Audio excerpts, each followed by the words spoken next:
Start. भारतीय लोकतंत्र आज संक्रमण के दौर से गुजर रहा है। वर्ष 1996 से 2014 तक लगभग प्रत्येक आम चुनावों के बाद त्रिशंकु संसद या त्रिशंकु विधानसभा का निर्माण हो रहा है।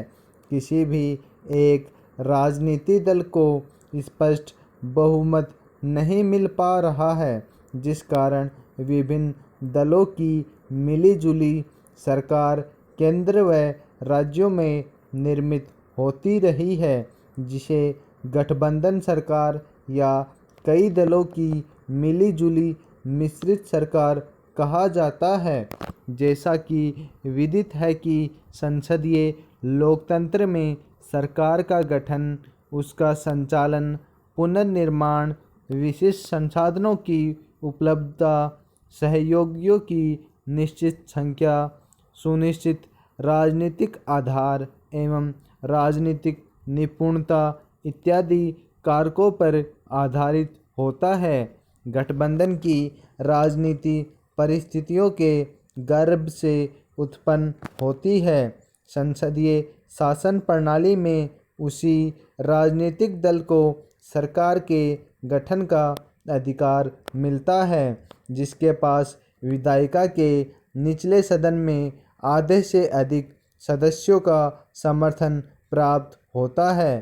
पैरा गठबंधन सरकार की उत्पत्ति विश्व स्तर पर व्यापक रूप में हुई है। हाँ, उसकी प्रकृति, उसके कारक तत्व, उसकी स्थिरता हर देश की राजनीतिक परिस्थितियों पर निर्भर है। गठबंधन सरकार की उत्पत्ति के कारण हर देश में छोटे से बड़े स्तर पर लगभग समान ही है। जब किसी देश में जनता को ऐसा लगता है कि बहुमत पर आधारित शासन प्रणाली उनके लिए अच्छी नहीं है या एक ही राजनीतिक दल उनके हित के लिए कार्य नहीं कर रहा है, उत्तरदायित्व का निर्वाह ठीक ढंग से नहीं कर रहा है, तब वह विकल्प को तलाशने लगती है। राजनीतिक दल बहुमत में आने के बाद सरकार का गठन करते हैं और सत्ता में आने के बाद जनता को भूलकर चैन की नींद सो जाते हैं। उन्हें यह सुध भी नहीं रहती कि चुनाव के दौरान हमने जनता से कुछ वायदे भी किए थे, हमने उनके सामने विकास के लिए कार्यक्रम निर्धारित किए थे।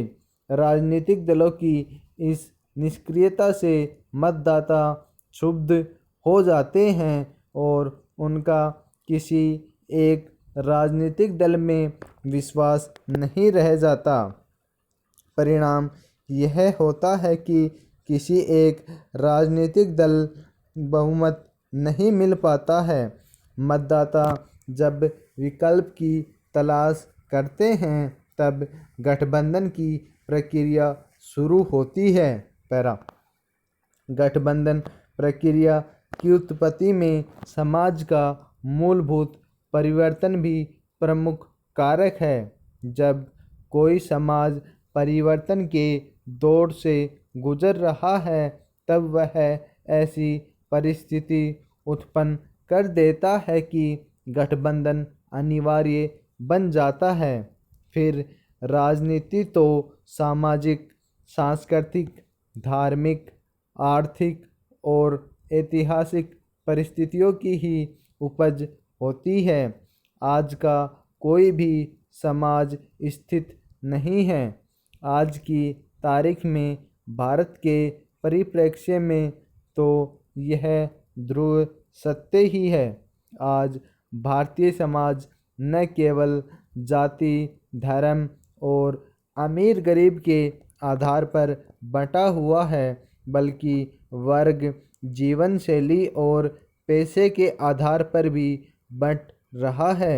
यह सामाजिक, सांस्कृतिक और धार्मिक विभाजन निर्वाचन को काफ़ी हद तक प्रभावित करता है और किसी एक राजनीतिक दल के लिए बहुमत प्राप्त कर पाना मुश्किल हो जाता है, क्योंकि किसी एक राजनीतिक दल द्वारा इस विभाजन को पाटना दुष्कर होता है।